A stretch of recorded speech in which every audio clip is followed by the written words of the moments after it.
अस्सलाम वालेकुम दोस्तों पाकिस्तान की आइन में आज तक 26 तरामीम हो चुकी हैं, जबकि अमेरिका का आइन जिसे दुनिया के कदीम तरीन आइनों में शुमार किया जाता है यानी 235 साल से कायम है। ये आइन 1789 में नाफिज हुआ और आज तक यही कायम है और इसमें अब तक सिर्फ 27 तरामीम हो चुकी हैं। आप सोचें कि इतने तवील अरसे में अमेरिका का आइन कैसे मुस्तहकम रहा, जबकि पाकिस्तान में इतनी ज्यादा तरामीम की जरूरत क्यों महसूस हुई। इसकी वजह सिर्फ कानून साजी ही नहीं बल्कि वक्त, हालात और बदलती हुई सियासत भी है। आज हम आपको पाकिस्तान के आइन में होने वाली पहली तरमीम के बारे में बताएंगे जो बहुत ही खास और तारीखी नोयत की हामिल है।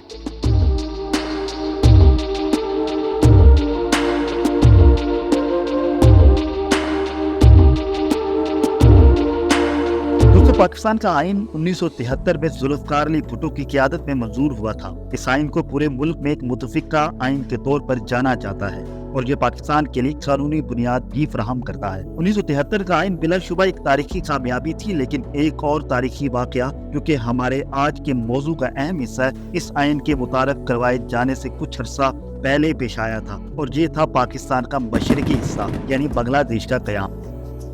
चलिए जरा मादी में वापस चलते हैं। 1971 में एक खौफनाक जंग के बाद पाकिस्तान का मशरकी हिस्सा हमसे अलग हो गया था और एक नए मुल्क बांग्लादेश की हैसियत से सामने आया। मशरकी पाकिस्तान की अलहदगी ने पाकिस्तान को जबरदस्त सदमा पहुंचाया। जंग के दौरान भारत ने भी मुदाखलत की और आखिरकार 16 दिसंबर 1971 को बांग्लादेश बन गया। अब ये तो पूरी दुनिया जानती है कि बांग्लादेश ने एक आज़ाद मुल्क के तौर पर जन्म लिया। भारत और भूटान जैसे ममालिक ने फौरन बांग्लादेश को तस्लीम भी कर लिया, लेकिन पाकिस्तान के लिए ये एक हसास और मुश्किल तरीन फैसला था। आप सोच सकते हैं कि इस वक्त पाकिस्तान के लिए ये कदम उठाना कितना मुश्किल था। जुल्फ़िकार अली भुट्टो को वज़ीर-ए-आज़म का ओहदा संभाले अभी ज्यादा वक्त नहीं गुजरा था। उनके सामने एक चैलेंज था, एक तरफ अवाम को इस अजीम साने के बाद तसल्ली देना और दूसरी तरफ दुनिया के ममालिक की जानिब से बांग्लादेश को तस्लीम किए जाने का दबाव। भारत ने तो पाकिस्तान के तकरीबन 90,000 जंगी कैदियों को बांग्लादेश को तस्लीम करने की शर्त पर रिहा करने की पेशकश की थी, मगर भुट्टो साहब इस शर्त को तस्लीम नहीं करना चाहते थे। भुट्टो साहब की हिकमत अमली ने 1972 में शिमला मुआहदे की राह हमवार की और फिर दिल्ली मुआहदे के जरिए ये बात तय पाई कि पाकिस्तान और भारत के दरमियान कशीदगी को कम किया जाएगा। भुट्टो साहब की हिकमत अमली ये थी कि बगैर किसी शर्त के सफारती तौर पर हालात को इस नहज पर लाया जाए कि पाकिस्तान बांग्लादेश को तस्लीम कर सके। लेकिन मसला ये था कि पाकिस्तान का आइन जो अभी 1973 में ही मंजूर हुआ था, इसमें बांग्लादेश को बाज़ाब्ता तौर पर पाकिस्तान का हिस्सा तस्लीम किया गया था। यहाँ भुट्टो साहब ने एक अनोखा कदम उठाया। 4 जुलाई 1973 को उन्होंने पाकिस्तान की सुप्रीम कोर्ट से रुजू किया। उन्होंने अदालत उज़्मा से दरख्वास्त की कि वो इस नाजुक मोड़ पर मशवरा दें। उन्होंने कहा कि अब ये वक्त आ गया है कि बांग्लादेश को हकीकत के तौर पर तस्लीम किया जाए, क्योंकि पूरी दुनिया ने इसे तस्लीम कर लिया है।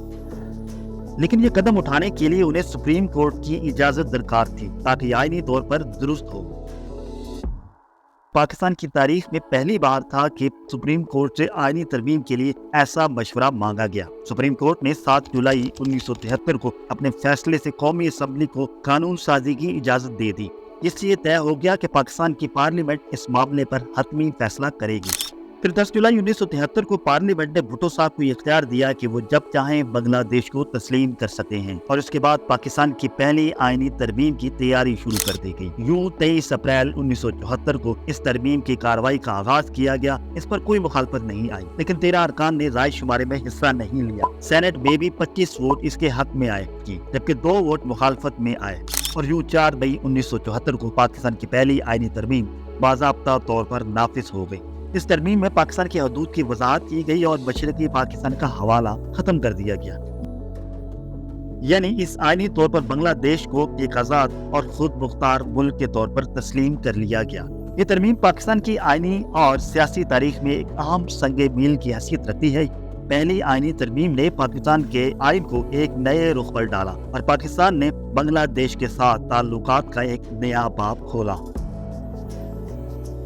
दोस्तों ये थी कहानी पाकिस्तान की पहली आईनी तरमीम की, जो कि जुल्फ़िकार अली भुट्टो की सियासी हिकमत अमली, सुप्रीम कोर्ट का मशवरा और पार्लियामेंट की मंजूरी और पाकिस्तान की आवाम के सब्र तहम्मुल का नतीजा थी। उम्मीद है कि आपको ये कहानी पसंद आई होगी और आपके इल्म में इजाफा हुआ होगा। اگر آپ کو ہماری یہ ویڈیو پسند آئی تو اسے لائک کریں، ہمارے چینل کو سبسکرائب کریں اور اپنے دوستوں کے ساتھ ضرور شیئر کریں، اور کمنٹس میں ہمیں ضرور بتائیے گا کہ آپ کے خیال میں پاکستان کی آئینی ترمیم کتنی اہم تھی۔ ملتے ہیں اگلی ویڈیو میں، تب تک اجازت دیجیے، اللہ حافظ۔